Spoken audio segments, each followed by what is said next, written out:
I'm with Ivan from Football Stokers. The score has been a bit upsetting to say the least. I mean, the whole game was upsetting for Kaizer Chiefs. It ended up 1-0 to Wits dramatically.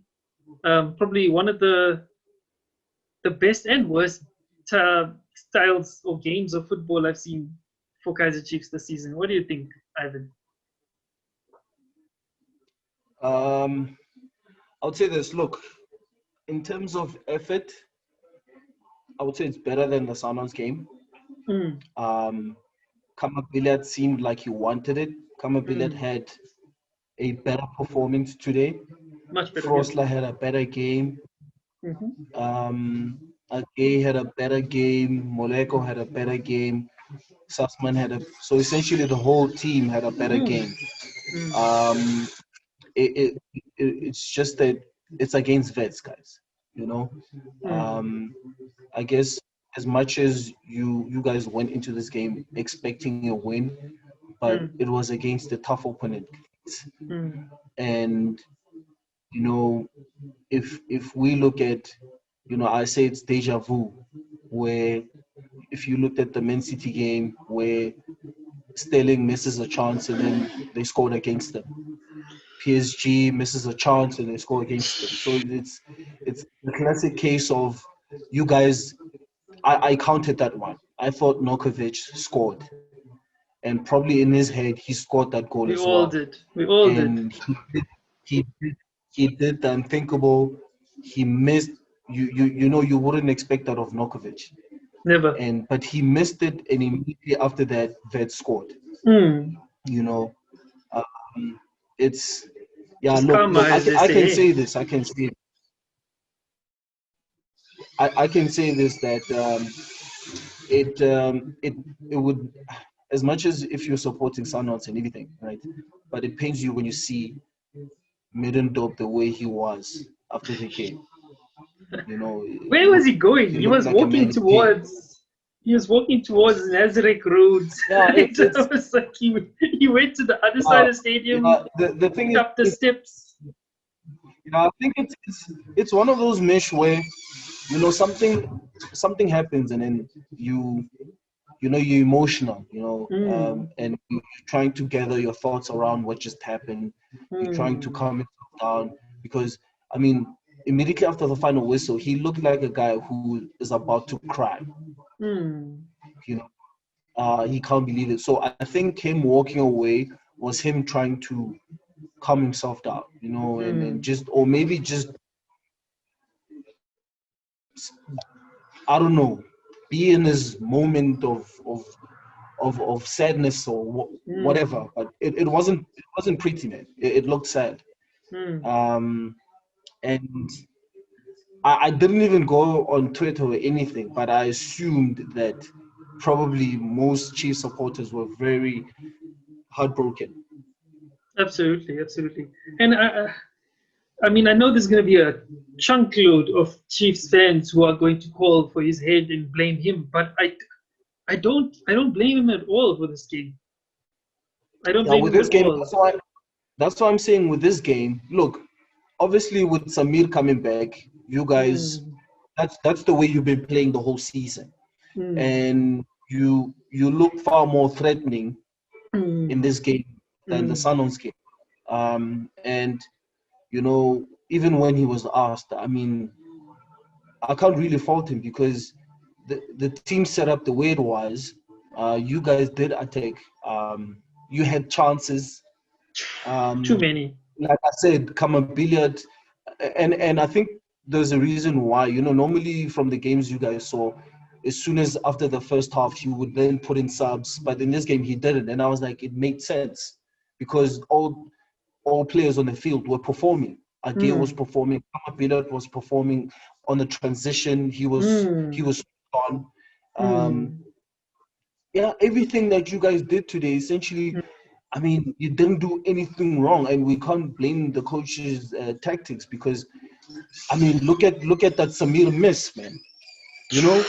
And I need to also add this. I was a bit scared with that challenge from Daniel Okpe. The way he was shaking. And But speedy recovery to him. Hopefully he recovers. I hope he's okay. Yeah, I mean the fact that he was able to set up, so that's a good sign. But yeah, man, I don't know. It's just wasn't. It's one of those, when somebody says that it's not meant to be, especially with that setter, man. Yeah. I watched it. I did the unfortunate thing of watching it again now, twice. I still can't believe it. And that was it summed everything up. I mean, when that happened, you're like, nope, it's definitely not our day.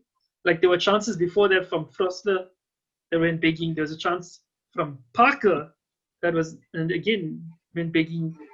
I think Bacchus and Moleko also had a little more difficult chances, but they were still chances because the transitions were great. The counter attacks were brilliant, beautiful. This was good football. And then when you saw that Nurkovic one, you're like, nah, it's not happening. And I had a bad feeling because I'm like, oh, this is not going to just end in a draw. Something else is going to happen. And then it happened. How does a team like this now, going through what they just went through, lift their head up now to face a team like Chipa and Baroka, who, as we are now, I'm not going to jinx it or say anything, but as we are now, they are winning 1-0 against Sundowns. So how do you face a team that's beating Sundowns? Or how do you face a team like Chipa who's fighting for relegation, I think they're fighting for relegation, right? I'll say this. Obviously, with your result, it's now you're more dependent on what's happening with Sundowns now, and Middendorp obviously before today, it's still in your hands. Whatever you do, you don't really have to think so much about what Sundowns does. But now you care what Sundowns does because if Sundowns wins, essentially now it's in their hands now, and now you're gonna constantly hope. And yeah, I mean, look, Chippa United is a ball-playing team. So Coach Siema, who was at Celtics, expect the same type of football that you saw from Celtics at Chippa. So how you guys going to cope with that? And with Baroka, they fighting for relegation. Baroka is that team that's, for somehow, it's always the problem to the big teams, So yeah, at this point on, based on what we just saw in the first half of Sundowns, we don't know what's going on with the league. So let's see after the conclusion of tonight's game, then I guess we more or less can have an idea of what's going on. But based on what we saw in the last 5 games, I think it's not over yet.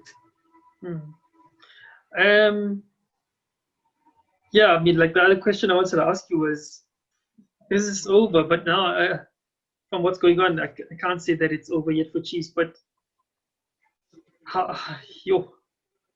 if say Sundowns win, you said you think it's over? You think this league is over for Chiefs? You think it's done?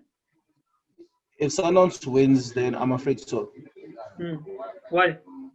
If Sundowns wins or if Sundowns draws, they still have a better, because remember, I think if anything, if we look at history, if Sundowns leads at this stage of the season, then essentially it's over. So I think what you guys would need to hope for is for Sundowns to lose rather than to draw or to win. Because if either of those two happen, then that means it's always going to be a situation of you guys always hoping for Sundowns not to win. Yeah. Anyway, Irvin, thanks, man. Lastly, your man of the match, would you also agree that it was Cole Alexander? Yeah, I would give it to Alexander, and I would also give it to Hlaswayo. I think he had a good game. Was that a penalty? So wait, that's the other thing. Was that a penalty against Frostler? I would say it's a penalty, but it would be a soft penalty. What does that mean?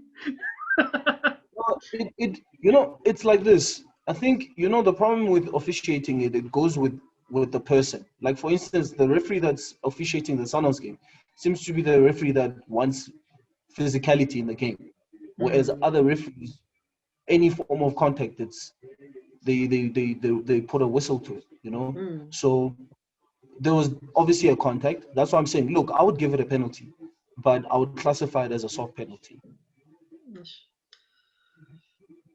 It looked more like I don't want to say intent, but because I mean, Frosler tricks him, goes this one way with the ball, and the ball is going that way, but he still was his momentum. He followed through with the tackle. I mean, I don't know, or did he just take him out? Because if he left him, Frosler's through on goal there. I wouldn't say the intention was to take him out or anything. But obviously a penalty is not about intention or anything. But that's what I'm saying. It was definitely contact. I would say it is a penalty. But the referee, I don't know what was going on, what he saw.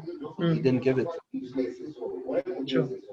All right, my brother. Thanks, Irvin. Just tell the people where they can find Football Stalkers. Give us a shout out. All right. Well, you can find us at Football Stalkers on Twitter. You can find us on Instagram. You can find us on YouTube. Please subscribe, turn on the notification, and comment if you will. You also can find us on Facebook as well. Yeah, cool. That's us, man. And also another thing. Tell the people also what you're doing on the side. Yeah.